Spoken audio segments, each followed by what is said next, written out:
Hi friends, welcome back to our channel.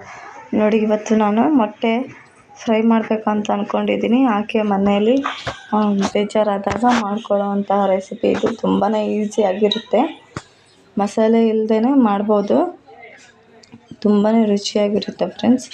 ನೋಡಿ, ಇವಾಗ ಬಾಣಲೆ ಕಾದಿದೆ, ನಾನು ಗ್ಯಾಸ್ ಮೇಲೆ ಇಟ್ಟಿದ್ದೀನಿ. ಮೊದಲಾಗಿ ಎಣ್ಣೆ ಹಾಕ್ಕೊಂಡಿದ್ದೀನಿ ನಾನು. ಆಮೇಲೆ ಸ್ವಲ್ಪ ಸಾಸಿವೆ ಮತ್ತು ಜೀರಿಗೆ ಹಾಕ್ಕೊಳ್ತೀನಿ ಎಣ್ಣೆ ಕಾದ್ಮೇಲೆ. ಇವಾಗ ನಾನು ಹಾಕಿದ್ದೀನಲ್ವ, ಅದಕ್ಕೋಸ್ಕರ ಸ್ವಲ್ಪ ಕಾಯಬೇಕದು. ಮತ್ತು ನೋಡಿ, ಇವಾಗ ಸಾಸಿವೆ ಮತ್ತು ಜೀರಿಗೆ ಕೂಡ ಹಾಕ್ಕೊಳ್ತಿದ್ದೀನಿ ನಾನು. ಎಷ್ಟು ಬೇಕೋ ಸ್ವಲ್ಪ ಒಗ್ಗರಣೆಗೆ ಎಷ್ಟು ಅಷ್ಟು ಹಾಕ್ಕೊಳ್ಬೇಕಷ್ಟೇ, ಜಾಸ್ತಿ ಏನು ಬೇಡ. ಹಾಕ್ಕೊಂಡ್ರೂ ಹಾಕ್ಕೊಬೋದು, ಇಲ್ಲಾಂದರೆ ಸ್ಕಿಪ್ ಮಾಡ್ಕೊಬೋದು. ನಾನು ಹಾಕಿದ್ದೀನಿ. ತುಂಬಾ ಟೇಸ್ಟಿಯಾಗಿರುತ್ತೆ ಫ್ರೆಂಡ್ಸ್. ಒಂದು ಸಲ ಟ್ರೈ ಮಾಡಿ, ನಿಮಗೆ ತುಂಬ ಚೆನ್ನಾಗಿ ಅನಿಸುತ್ತೆ. ನಾವು ಬೇರೆ ಸಾರಲ್ಲಿ ಕೂಡ ನಂಚ್ಕೊಳ್ಳೋಕ್ಕೆ ಅಂತಲೂ ಮಾಡ್ಕೋಬೋದು ಈ ರೆಸಿಪಿನ. ಇವಾಗ ಚಿಕ್ಕದಾಗಿ ಈರುಳ್ಳಿ ಕಟ್ ಮಾಡಿ ನಾನು ಹಾಕ್ತಾಯಿದ್ದೀನಿ ನೋಡಿ. ಯಾಕಂದರೆ ಈರುಳ್ಳಿ ಮತ್ತು ಟೊಮೊಟೊ ಜಾಸ್ತಿ ಇರಬೇಕು ಇದಕ್ಕೆ, ಹಾಗೆ ರೆಸಿಪಿ ತುಂಬ ಚೆನ್ನಾಗಾಗುತ್ತೆ. ಯಾಕಂದರೆ ಮಸಾಲೆ ಇರಲ್ಲಲ್ವ, ಅದಕ್ಕೋಸ್ಕರ ಇವೆರಡು ಜಾಸ್ತಿ ಇರಬೇಕಾಗುತ್ತೆ. ತುಂಬ ಚೆನ್ನಾಗಿರುತ್ತೆ ನೋಡಿ. ಈರುಳ್ಳಿ ಚೆನ್ನಾಗಿ ಫ್ರೈ ಆಗಬೇಕು, ಹಸಿ ವಾಸನೆ ಹೋಗೋವರೆಗೂ ಫ್ರೈ ಆಗಬೇಕು ಚೆನ್ನಾಗಿ. ಅವು ಎಲ್ಲ ಫ್ರೈ ಆದ ನಂತರ ಟೊಮೊಟೊ ಹಾಕ್ಕೋಬೇಕು. ಹಾಗೆ ಸ್ವಲ್ಪ ಬಿಡದೇ ನಾವು ಸೌಟಲ್ಲಿ ತಿರುಗಿಸ್ತಾ ಇರಬೇಕು. ಮತ್ತು ಹಾಗೆ ಬಿಟ್ಬಿಟ್ರೆ ಸೀದೋಗೋ ಚಾನ್ಸಸ್ ಇರುತ್ತೆ, ಅದಕ್ಕೋಸ್ಕರ ನಾವು ತಿರುಗಿಸ್ತಾನೆ ಇರಬೇಕು. ಯಾರೆಲ್ಲ ನನ್ನ ಚಾನಲ್ನ ಹೊಸದಾಗಿ ನೋಡ್ತಾ ಇದ್ರು ಅವರು ಸಬ್ಸ್ಕ್ರೈಬ್ ಮಾಡ್ಕೊಳ್ಳಿ. ಹಾಗೆ ಬೆಲ್ ಬಟನನ್ನು ಕ್ಲಿಕ್ ಮಾಡಿ. ಇಷ್ಟವಾದರೆ ಲೈಕ್ ಮಾಡೋದು ಮಾತ್ರ ಮರಿಬೇಡಿ ಫ್ರೆಂಡ್ಸ್. ನೋಡಿ, ಇವಾಗ ಸ್ವಲ್ಪ ಚೆನ್ನಾಗಿ ಕುದ್ದಿದೆ. ನಾನು ಟೊಮೆಟೊ ಕೂಡ ಸಣ್ಣದಾಗಿ ಕಟ್ ಮಾಡ್ಕೊಂಡಿದ್ದೀನಲ್ವ, ಅವು ಕೂಡ ಹಾಕ್ಕೋತಾ ಇದ್ದೀನಿ. ಟೊಮೆಟೊ ಸ್ವಲ್ಪ ಜಾಸ್ತಿ ಇದ್ದರೂ ಪರವಾಗಿಲ್ಲ, ಚೆನ್ನಾಗಾಗುತ್ತೆ. ಹಸಿ ವಾಸನೆ ಹೋಗೋವರೆಗೂ ಚೆನ್ನಾಗಿ ಕುದಿಸ್ಕೋಬೇಕು. ಅದನ್ನು ಎಣ್ಣೆಯಲ್ಲೇ ಫ್ರೈ ಮಾಡ್ಕೋಬೇಕು, ಆಗಲೇ ತುಂಬ ಚೆನ್ನಾಗಿ ಆಗೋದು ರೆಸಿಪಿ. ಈಗ ನಾನು ಉಪ್ಪು ಕೂಡ ಹಾಕ್ಕೊಳ್ತಿದ್ದೀನಿ ನೋಡಿ. ರುಚಿಗೆ ತಕ್ಕಷ್ಟು ಉಪ್ಪು ಹಾಕ್ಕೋಬೇಕು.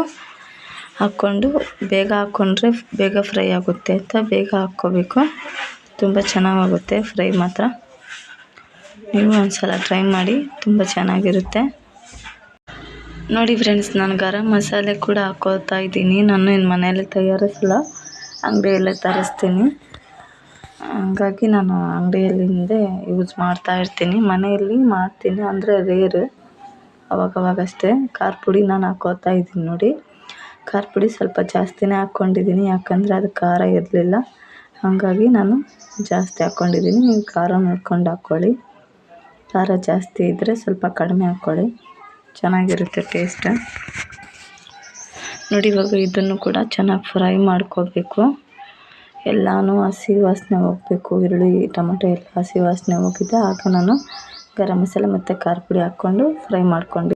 ನಾನು 3 ಮೊಟ್ಟೆ ತೊಗೊಂಡಿದ್ದೀನಿ ನೋಡಿ. ಸರಿಯಾಗಿ ಕಟ್ ಮಾಡೋಕ್ಕೆ ಬರಲಿಲ್ಲ, ದಾರದಿಂದನೇ ಹೆಂಗಂದ್ರೆ ಹಂಗೆ ಕಟ್ ಮಾಡಿದ್ದೀನಿ. ಚೆನ್ನಾಗಿರುತ್ತೆ ಬಿಡಿ ಅಂತ ಕಟ್ ಮಾಡ್ಕೊಂಡಿದ್ದೀನಿ. ಹಿಂಗೆ ಈ ಥರ ಇಟ್ಬಿಟ್ಟು ನಾನು ಮೇಲೆ ಎಲ್ಲ ತಿರುಗಿಸ್ತಾ ಇರ್ತೀನಿ ನೋಡಿ. ಅದನ್ನು ಒಂದೊಂದಾಗಿ ಇಡಬೇಕೆಲ್ಲವನ್ನು, ಯಾಕಂದರೆ ಆಲ್ರೆಡಿ ನಾನು ಆಗಲೇ ಕುದಿಸ್ಕೊಂಡಿದ್ದೆ ಅದನ್ನು. ಅದಕ್ಕೋಸ್ಕರ ಫ್ರೈಯಲ್ಲೇ ಇದು ಮಾಡ್ತಾಯಿದ್ದೀನಿ. ಮಸಾಲೆ ಕೂಡ ಏನು ಹಾಕೋದಿಲ್ಲ ನಾನು. ತುಂಬ ಚೆನ್ನಾಗಿದೆ. ಮನೆಯಲ್ಲಿ ತರಕಾರಿ ಇಲ್ಲದಾಗ ಕೂಡ ಇಂಥ ರೆಸಿಪಿ ಮಾಡ್ಕೋಬೋದು. ಜಾಸ್ತಿ ಏನು ಬೇಕಾಗಿಲ್ಲ ಇದಕ್ಕೆ. ತುಂಬ ಚೆನ್ನಾಗಿರುತ್ತೆ ನೋಡಿ ಫ್ರೆಂಡ್ಸ್. ನೀವು ಟ್ರೈ ಮಾಡಿ, ತುಂಬ ಚೆನ್ನಾಗಿ ಅನಿಸುತ್ತೆ ರೆಸಿಪಿ. ತುಂಬ ಇಷ್ಟ ಆಗುತ್ತೆ ನಿಮಗೂ ಕೂಡ. ಈ ಥರ ಮೇಲೆ ಎಲ್ಲ ಖಾರ ಪುಡಿ ಹಚ್ಚಿದಂಗೆ ಹಚ್ಚಬೇಕು. ತುಂಬ ಚೆನ್ನಾಗಿರುತ್ತೆ ಅಲ್ವಾ. ಆಮೇಲೆ ತಿರುಗಿಸ್ಬಿಟ್ರೆ ಒಂಥರ ಎಲ್ಲ ಬಿದ್ದುಬಿಡುತ್ತಲ್ವ, ಅದಕ್ಕೋಸ್ಕರ ನಾನು ಆ ಥರ ಮಾಡಿದೆ. ಇವತ್ತಿನ ವಿಡಿಯೋ ಇಷ್ಟೇ ಫ್ರೆಂಡ್ಸ್. ಮತ್ತೆ ಹೊಸ ವಿಡಿಯೋದೊಂದಿಗೆ